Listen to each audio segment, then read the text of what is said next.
Last year when we presented at the same conference, we were about 2 months in, 2 months into our project with putting a transition coordinator in correctional facilities in central Missouri. And 1 year later, we've grown from 1 staff person to 4, and we've dubbed it our division for workforce development. So we've grown and expanded, and you guys are all doing great work, so I'm excited to tell you about that. I first became involved with corrections probably about 2.5 years ago with State Technical College. Back there, Nancy Wiley is with us today, working on a $3 million and some change grant to do training inside correctional facilities. During that process, when we were working out the grant outline, it became apparent that we probably need someone on the inside, and also in addition to the grant, but also like not working the grant as well. So it started with the grant, and then it bridged into it's a place where we should be providing workforce services anyway. So we're really excited with all the partnerships that we have. We started with Nancy at State Technical College. Workforce development's involved. Now we have a new partner, Connections to Success, who teach a 10-day class inside. They've run 2 cohorts inside Algoa, which has been very successful, and we're excited to do more of that. So anyway, I just wanted to do a quick intro and let you know. Last year when we were 2 months in, I think Jennifer had probably about 125 people that she had already been helping just in that 2-month period, and so that's grown quite a bit over the year past. So I'm Jennifer Williams. I work underneath Alex. I'm the Reentry Division Manager. I went into Algoa last year in JCCC. I work with Alex, Earls, and Adam, and Klumper, and Miller. They're all at Algoa. They really help us a lot, so they're pretty awesome. I'll let Kellye talk to you about JCCC. We first started, we just wanted to do employment. That was our goal, but once we got in there, we found out that there are so many issues that they have. Housing is a huge, huge problem for these guys, and that is where you have to start. Like, if you don't have housing, you don't get to leave. You have to have a viable home plan. So we have really been working with housing a lot, and we have James Bayless and Jamie, and they're from Fresh Start Property, and we work with them a lot, so they're going to talk to you a little bit also. Kellye Ortega is a FUM at Jefferson City Correctional, and she is the head of the reentry unit, which throughout all the institutions that I've been in, JCCC has an amazing reentry program that I really think should be mimicked throughout the state. That's just my personal opinion. So we also have Kristina Broadway. She used to work for DOC until we stole her. And now her and I split the region, and she goes into half the prisons and I go into the other half. And she'll speak to you. Then we have Sundi Joe right here. She is our peer community specialist, and so she helps the guys when they come out if they need to set up doctor's appointments, or if they have mental health issues, AA, NA, she finds the meetings for them. She makes sure that they're attending them if they're needing to speak to a vet rep, and whatever they're needing. She's also really great about helping them when they're having emotional problems, because it's hard being locked up 23 years and coming out to this world. It's hard living in this world when you haven't been locked up. So she helps them with that a lot.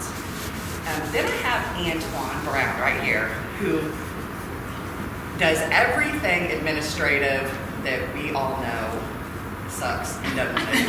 So, and he does that. He buys these guys clothes, he takes them shopping, he makes sure that they have their SATOP paid, if they need their driver's license, if their car needs to be repaired. Antwyn is that guy. He is us on the outside, and I run him like crazy. So I'm very thankful for this team, and I'm very thankful to Alex Blackwell for putting this team together. So I am going to give it to Kellye Ortega and Kristina Broadway, and they're going to talk to you a little bit about the reentry process from the prison to what we do. Good morning. My name is Kellye Ortega, and I've worked for the Department of Corrections for 13 years.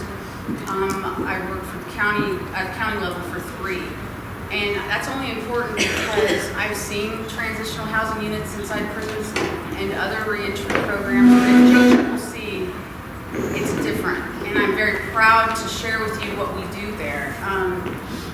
First of all, it's sometimes Jefferson City Correctional Center is a maximum security prison, so sometimes it falls off the re-entry radar because a lot of those inmates there are never going home. However, there are so many that are. So I'm glad that we have it. In July 2014,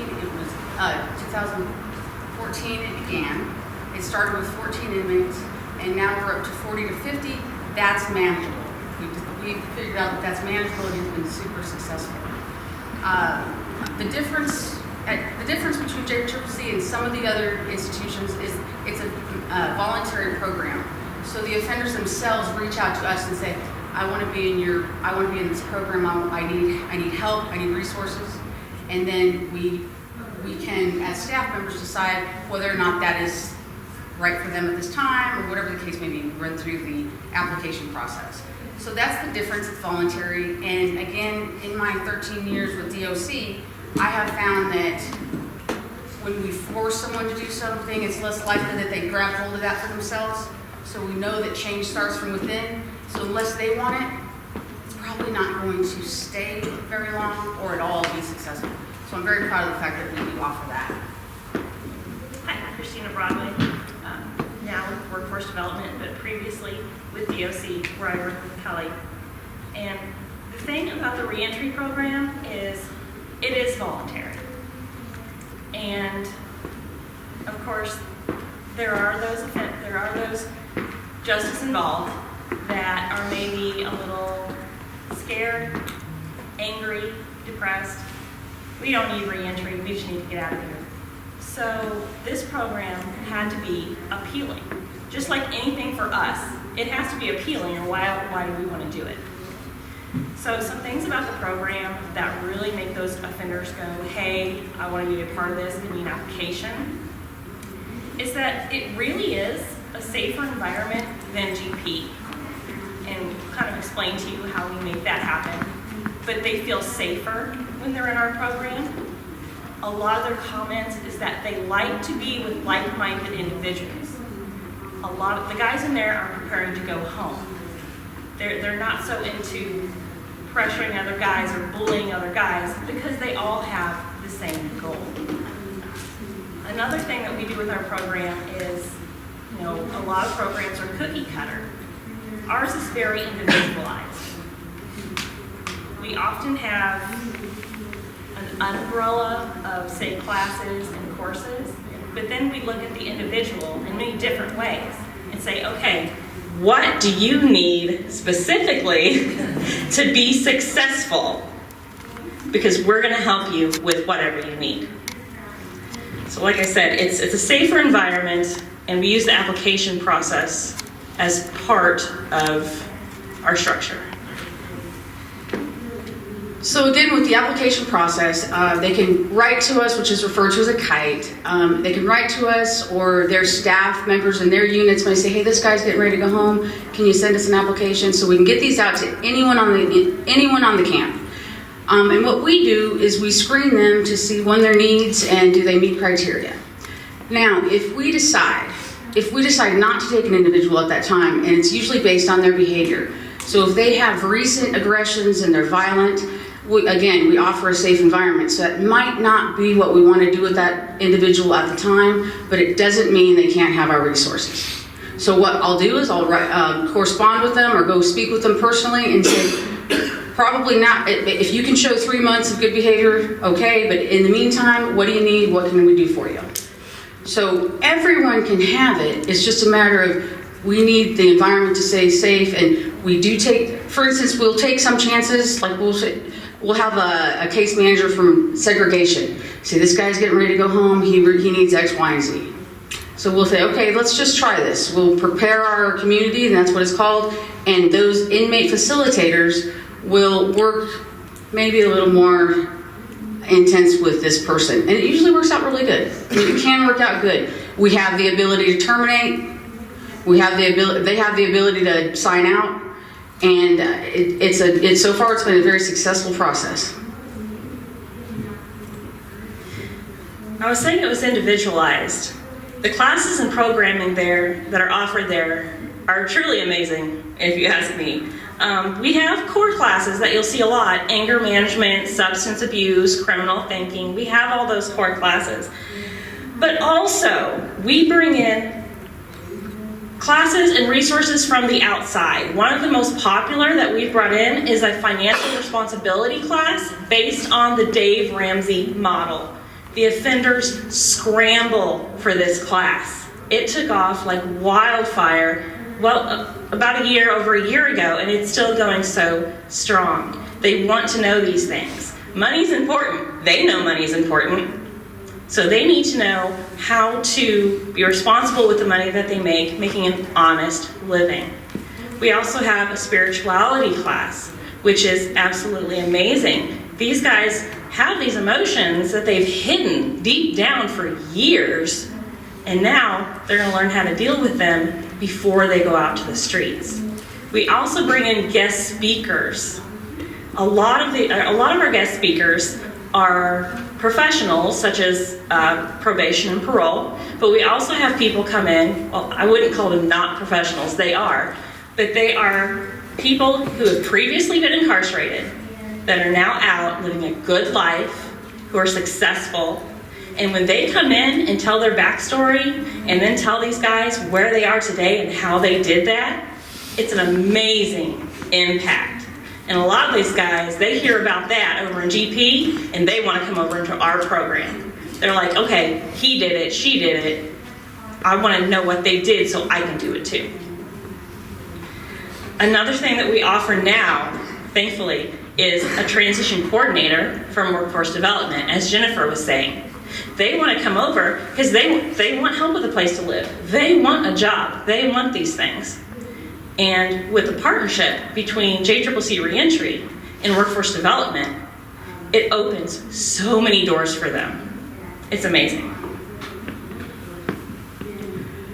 So once again, I'm very proud to be a part of this process. I see so many success stories, and just to see sometimes the light bulb go off, and for one of them, when they see finally some hope for their future, it just feels great, and that's what I signed up to do.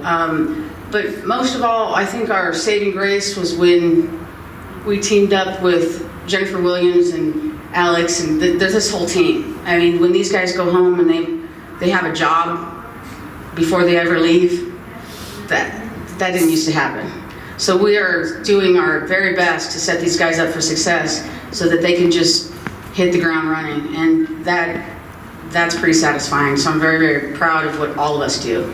So thank you very much. We have had an 82% success rate over this past year. I think that's pretty good when it comes to people getting out and being employed and being productive citizens. That's 82% more people paying taxes, which I personally appreciate. It's a big deal. I'm pretty sure a lot of us have children, and I want this world to be safe when they're growing up and having their own children. So that's very important to me. JCCC, I love the reentry, but I do have to talk about Algoa. I see more offenders in Algoa than I do probably throughout the rest of mine combined. I see a tremendous amount of offenders there, and they all need something. And it's not always available to them because of finances, and that's what we do. We will pay their deposit and 4 weeks of rent for fresh start so that they don't have to worry about that. We will buy them clothing and shoes, a coat. If they need things for work, and by we I mean Antwyn, we will get them work boots and stuff like that. And so that's how we help them more than anything. Then we came across Connections to Success. And we did a trial run at Algoa, and it was very successful. It was a 2-week class, employability skills, life skills. I don't know how to really sum it up, but it's an amazing class. And we did 2 classes at Algoa, and Earls was amazing. He put the class together, and we went through all the offenders that he thought would be best. And we had, what are the statistics? What was the first class? We had what? We had 15. Go ahead. So we had 15 enrolled, 14 completed, and after release, I believe 12 or 13 were employed within 13 were employed. And then this past class, we had 15, correct? And how many are employed? We had 2 released last Friday. One was a lifetime incarcerated individual, and he got employment within 5 days after release. Yes. So the partnerships that we're building in these reentry units are so critical. Like they give these guys hope, and as we all know, we have nothing if we don't have hope. And a lot of these guys walk out that door with no hope. And so we're just trying to do that. Next, I'm going to let you hear from Fresh Start, James and Jamie, and they're going to tell you a little bit about their housing and how they do that and how we work with them. Hi, I'm James Bayless. I'm the owner and sober living housing provider for Fresh Start Property Management. We operate 15 sober living houses in Columbia, Missouri now. Quick little background. I started providing sober living housing. Most of our houses run between 3 and 6 people for individuals coming from treatment centers, and prison reentry wasn't really on my radar 5 years ago when I started, but I started getting referrals from various correctional facilities around the state through the local treatment center in Columbia. So we started releasing home plans just to kind of widen our base, and somewhere in there we were introduced to Jennifer, and it kind of took on a whole snowball effect, about a year and a half now? Yes. Yeah, which we've been extremely pleased. It's really opened my eyes to an unmet need that can have a very rewarding outcome. So typically what we do is they will refer an offender to us through a caseworker, usually in one of the facilities that they go into. One of us will provide an interview to that client to make sure that we think that they can thrive in a group type setting. We will release a home plan for them, and upon their release date, we meet them typically at the bus station. Most of the facilities will put them on a Greyhound bus, and I go pick them up and start kind of trying to get to know the individual. We obviously hook them up with we provide single rooms, fully furnished. Sorry, is that better? Single rooms, fully furnished. We provide all of their bedding and their necessities. They are responsible for their own food, hygiene, and clothing, but typically an offender coming out of prison doesn't even have those items. So we cooperate with facilities in our neighborhood, charity organizations and stuff, to get them through the initial process, while workforce development or some other agency is getting all of their things together to help them on a longer stretch of time.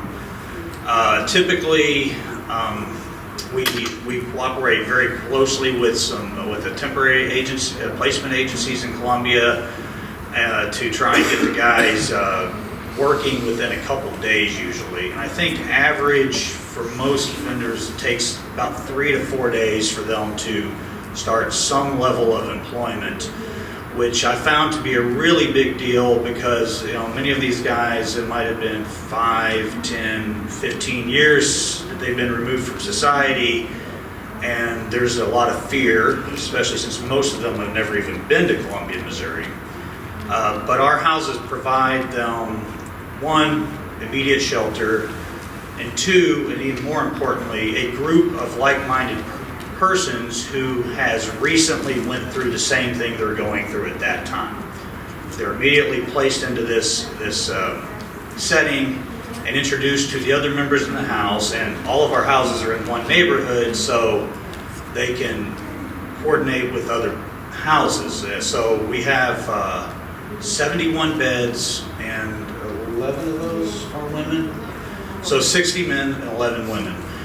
So that's 59 other individuals that we can link them with immediately that can give them, a lead on services, social services, employment assistance, and things like clothing and whatnot to get them over that initial hump where so many of them seem to fall through the cracks. And meanwhile, Jennifer's program is, workforce development, is working to provide them the needs that provide them with the items they need for a longer term success. And it seems to be working, I think. We've, in just the last year and a half, the need, we run at max capacity pretty much all the time. So we're trying to, accommodate more. It's such an overwhelming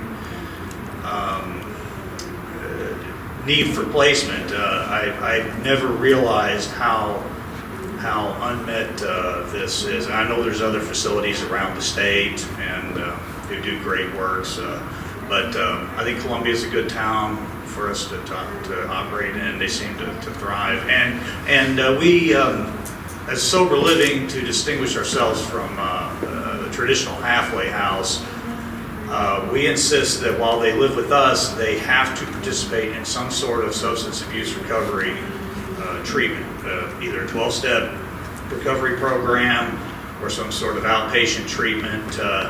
And that usually helps with their mental health needs as well, because many of these guys, they get so excited about trying to work or reconnect with their families or whatever, that they start forgetting about the things that led them into trouble in the first place. So as long as they're living in our housing program, that it's a requirement for them to participate in this. And I think that helps their overall success, it seems to. So we started moving into what we call our step-up housing program. It's worked out so well that after a certain number of months or maybe a year, we find a lot of these guys, they're like, hey, I'm living in Columbia, Missouri. I got me a good job, starting to get some benefits, and my kids might be reuniting with me or something like this, and they're not eligible to live in the traditional group style homes anymore for obvious reasons. So, but they still have this past that prevents them from passing a background screening on a traditional, like, year leased property. Or they can't come up with the first month's rent, the last month's rent, and a $600 deposit or whatever. So we've started what we call our step-up housing program, where we might, if they thrive well in the group setting, get a stable job, get active in a recovery program, and have not caused any major disturbances, we will move them up into their own apartment, a small 1 or 2 bedroom apartment, where we still allow them to pay by the week. It's usually still mostly furnished, and some of them we might pay the utilities, or maybe they start learning the responsibility of taking on a utility account of their own, or providing their own cable TV or whatever, as we try and slowly move them up to more independence, like a typical citizen would have to meet their housing needs.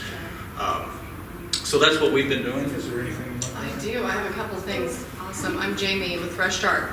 So something else that I wanted to mention is all of our homes are located within walking distance of all these social services places, you know. And the cool thing about these guys that come in from workforce development, like when I do the phone screenings, which is about between 5 and 10 a day, usually more like 5 now that they know we're pretty at max capacity.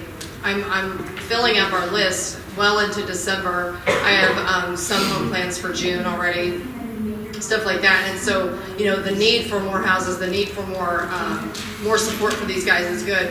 But the justice involved individuals that I've spoke to that work with Jennifer and her team obviously have a leg up on what they need to do when they get out. It's a completely different phone conversation that I have with these guys. You know, it's, I don't know if I have a problem, I don't know this, I don't know that, I just need to go somewhere, you know, and whatever. And so I can see a clear difference on the confidence and the, you know, just individual, like, who am I and what do I want to do?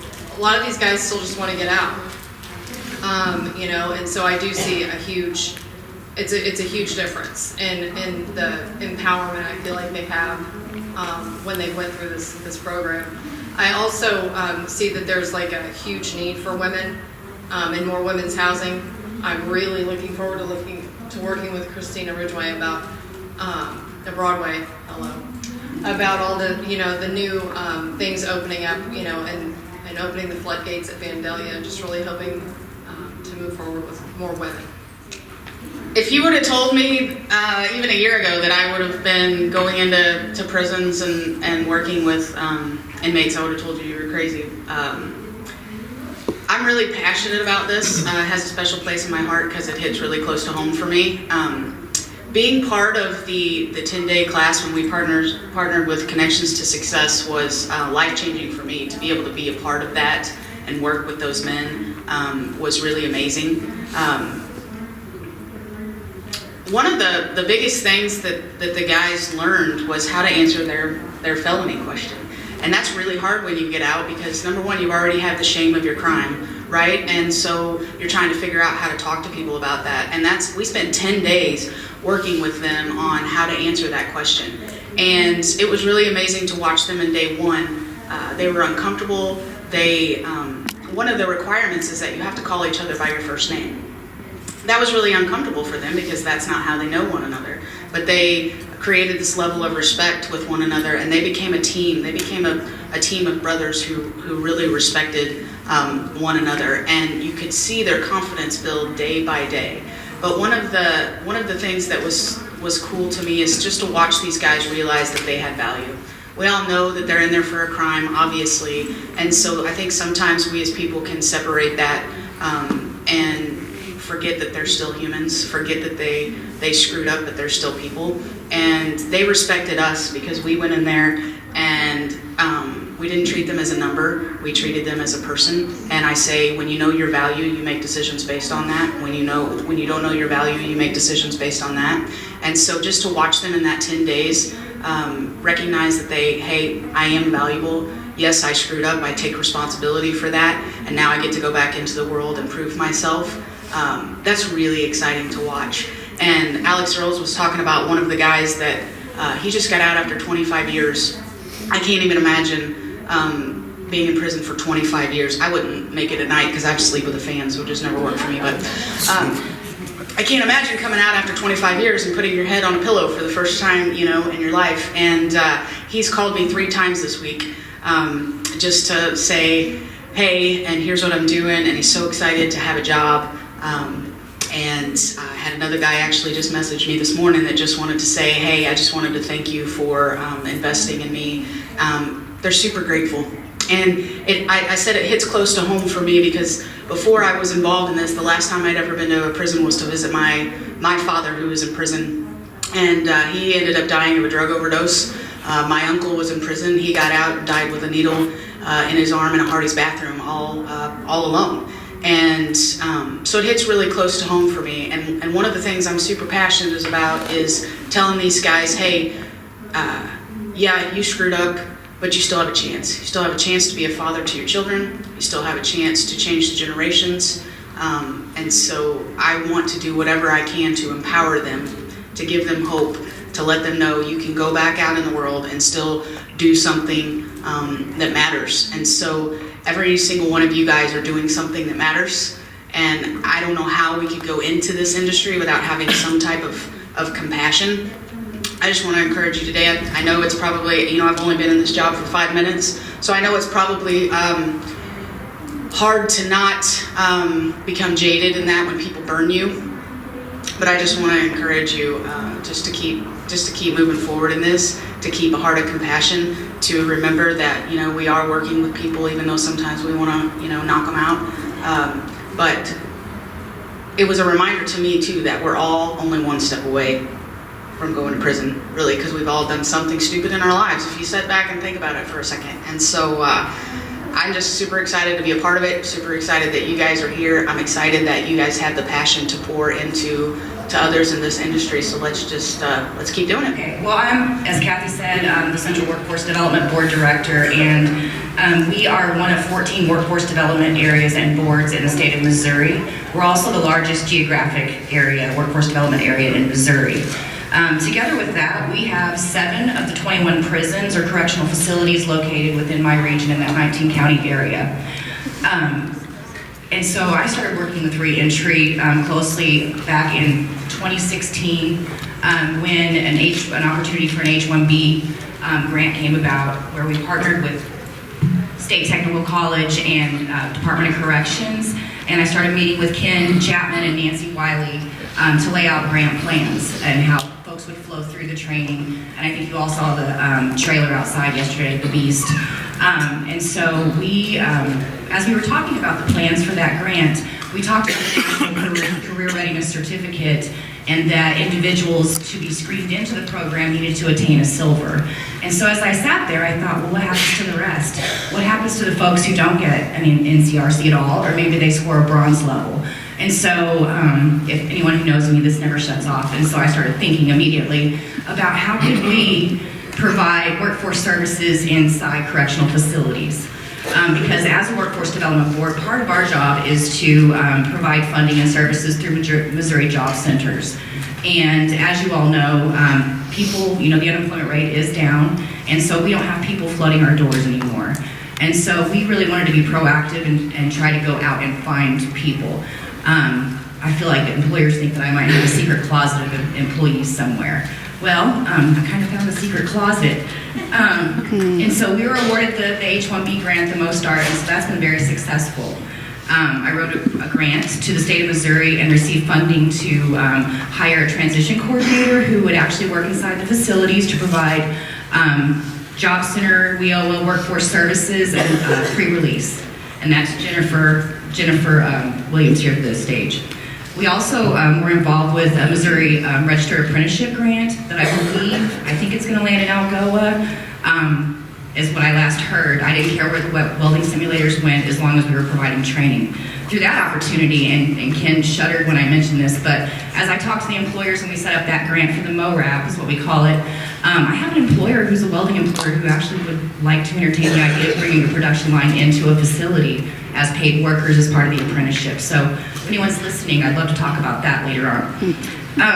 Then we got, and Ken hooked me up with Angela Plunkett from the Missouri Drug Court System, and we started placing Job Center staff on the teams that actually, the drug treatment counselors and the probation and parole officers were actually part of those court teams and provide services.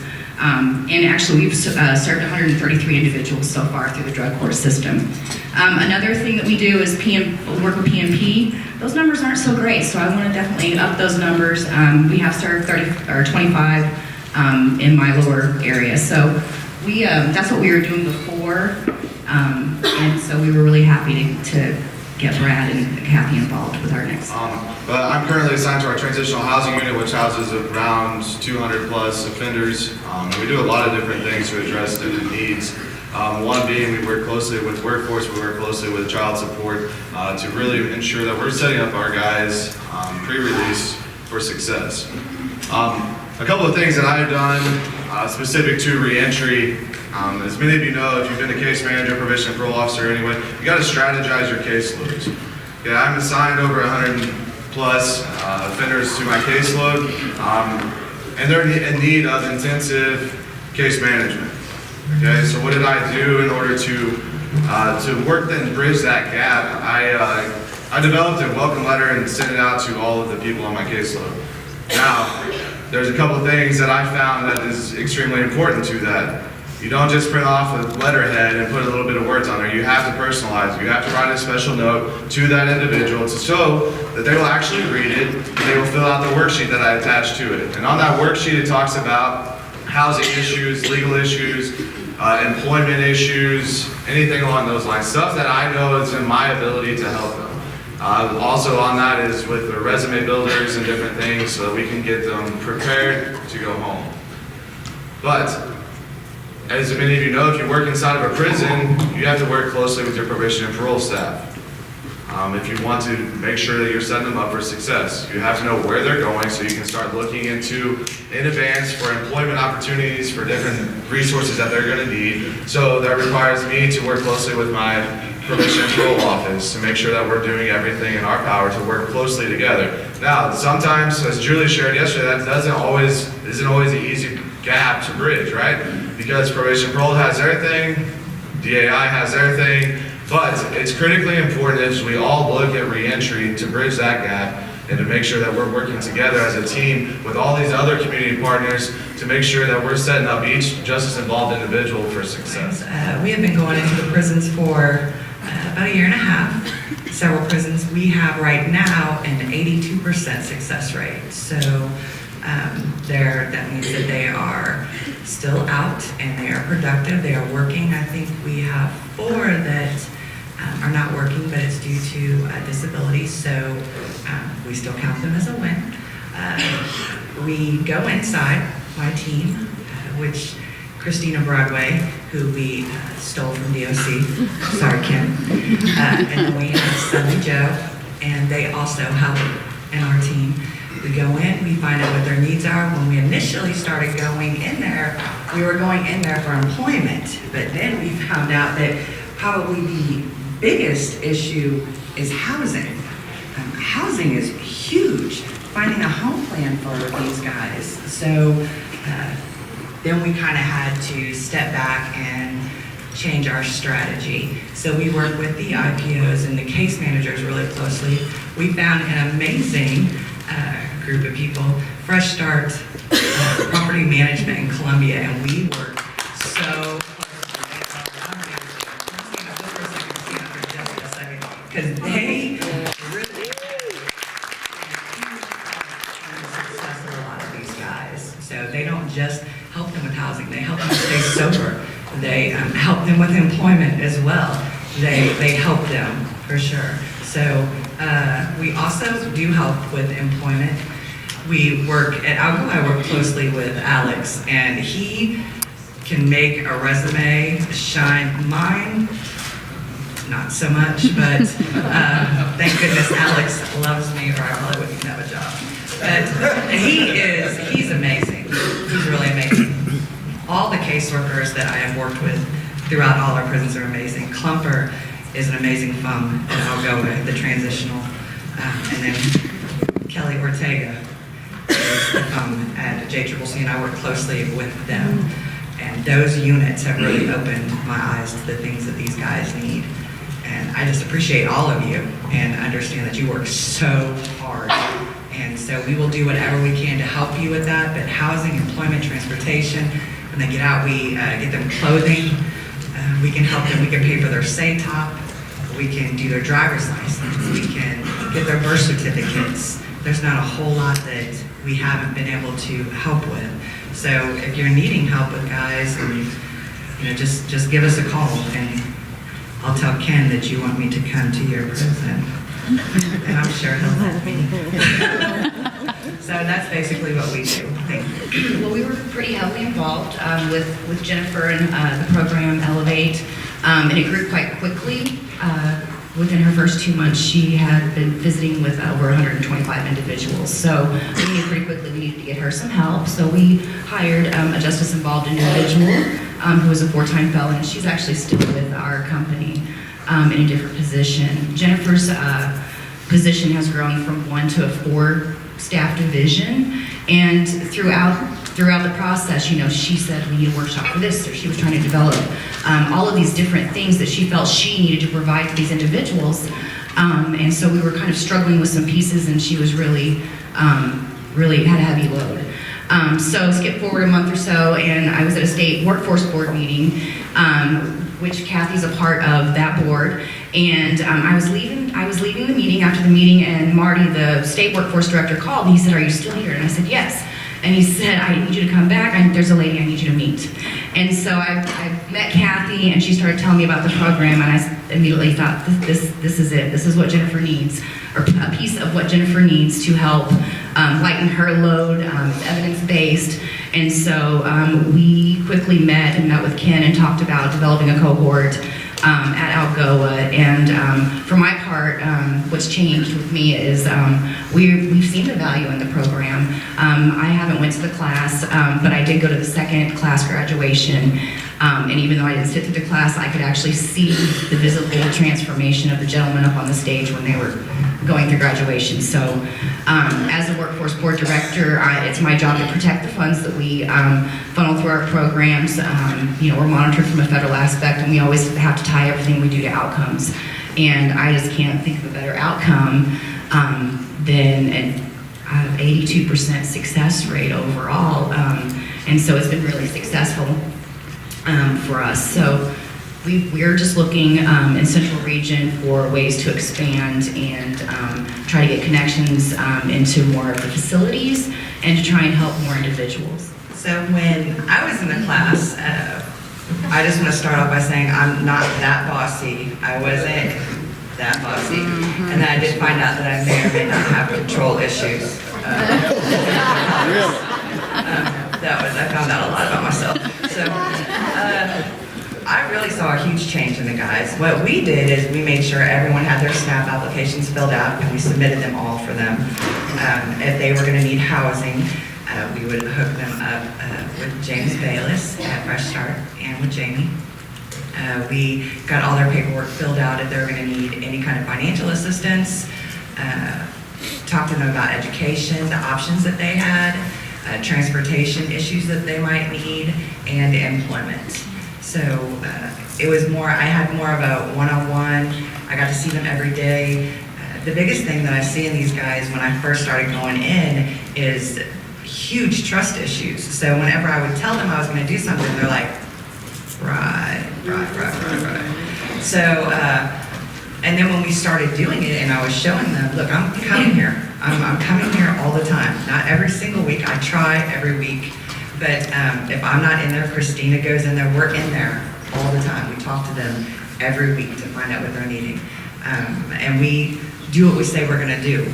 And that has been huge. So then when they go into this Connection Success class and they see all these things, and the suits, I'm going to tell you, those suits, you wouldn't even recognize those guys before and after. And then to see the other guys on the yard and their reaction, yes, it was amazing. So then people were coming up and saying, hey, how can I get in that class? And I would say, hey, call Alex. So I'm out. But it was huge.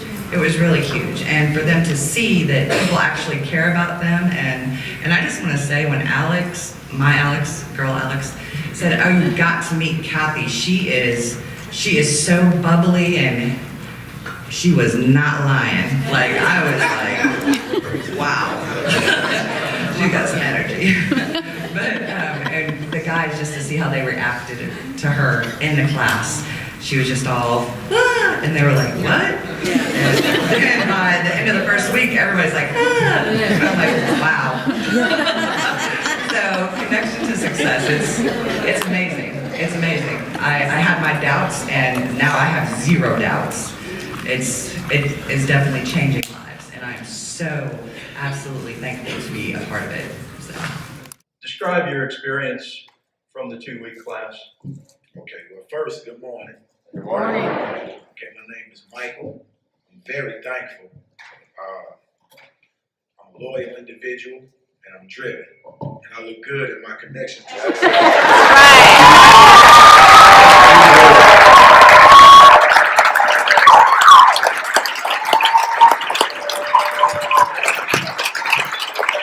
So this actually was the first shoot I've ever owned, so that was definitely a phenomenal experience for me. Shoot, I looked good in that suit. I looked at myself in the mirror, and that's important too. So a lot of things, like for me, the experience of being able to develop confidence from the way you look, being informed and taught certain skills that help you navigate what we know as convicted felons is inevitably coming. Have you ever been convicted of a felony? Yes. And so the dread of coming to that point in an interview, right, is something that affects people psychologically, and it discourages them in a lot of ways. And so to me, some of the most impactful things that I learned, because I was on my path to transform myself prior to going to Connections to Success, honestly, right? And so I thought I had all of the gaps filled to be able to successfully make my transition, but I was wrong. And so I never really thought about the felon question. How would I answer that? I never understood how I needed certain skills and certain plans to be able to have a detailed map as to how to live my life on a step-by-step basis and how important that was. So being informed and being given skills not only equipped me with the skills, but the confidence, right? Because a lot of people don't understand, like when you come from a situation like where I come from, I'm from St. Louis, come from a bad part, and a lot of times we have been infused and internalized unhealthy ideas about ourselves, and it distorts our confidence. And so one of the ways that I think Connections to Success was impactful in my life is that it equipped me with those skills, those technical skills, to be able to answer questions that I wasn't prepared to really answer. I thought I could just wing my way through them, but they gave me some specifics, and that was confidence building, and it's been working good for me so far.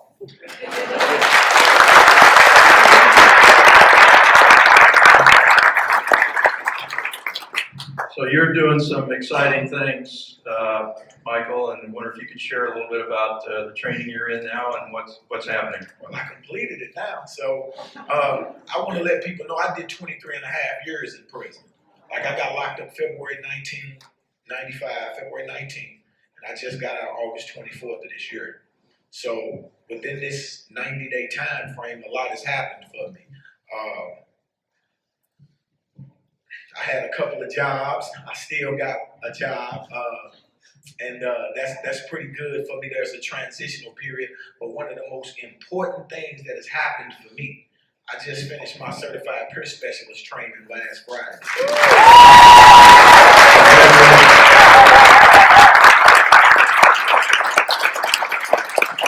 After this, I'll be going to take my exam, which I'm gonna pass, absolutely.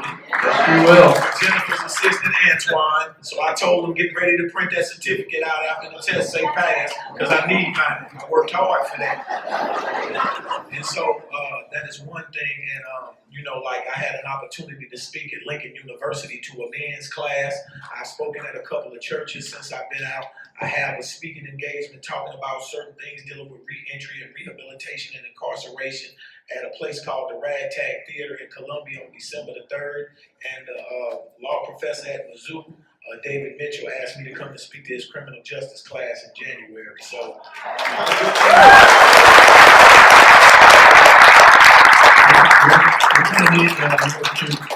I told Janet this morning, I said, man, I got to get some casual clothes because the new job I'm going to have, I can't wear tennis shoes every day.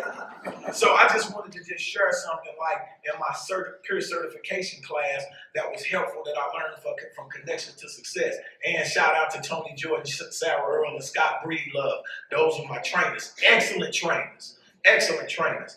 And so one of the things that we learned in Connections to Success was our positive affirmation. We identified positive traits and qualities in ourselves, and we had to say them every morning. And I think that's valuable because, again, identifying positive things in yourself allows you to undo the effects of internalizing bad ideas about yourself that you have embraced, right? And so with that being the case, we had a class session, and one of my classmates was struggling to be able to identify because she had been to prison. She had gone through not substance abuse, substance use disorder, the correct term. substance use disorder. So she had gone through that in her life too, and she was struggling. And immediately I thought about connections to success. I said, well, I learned this in this class. This is how you do it. And you constantly repeat it. And when you recognize these qualities yourself, I'm not going to point them out. Tell me what you believe is good about yourself. And I was able to use something from connections to success in another area in class in my life that I would like to think positively benefited her too. And so that was something that was good for me. And so,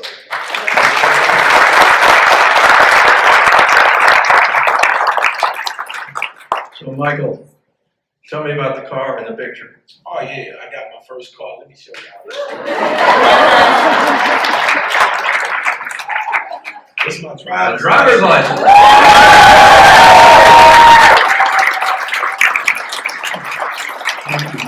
And I got insurance.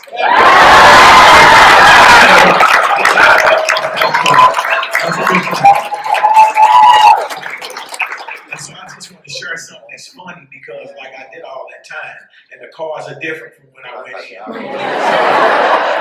I called myself not wanting to turn around when I got I went that Monday. I didn't pass my first test, but the day after, 2 days after that Wednesday I did. So when I got in the car, the first thing that the instructor was saying, well, turn on your hazard lights, turn your blinkers on, turn your windshield wipers. I ain't know where none of that stuff was.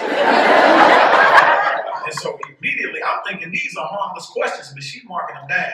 And so that was one of the main reasons that I didn't pass, right? My handling of the car was good. I immediately went home and started studying that stuff, pressing buttons on the car and everything. And so that Wednesday, I passed it. So I was good. Very good. Very good.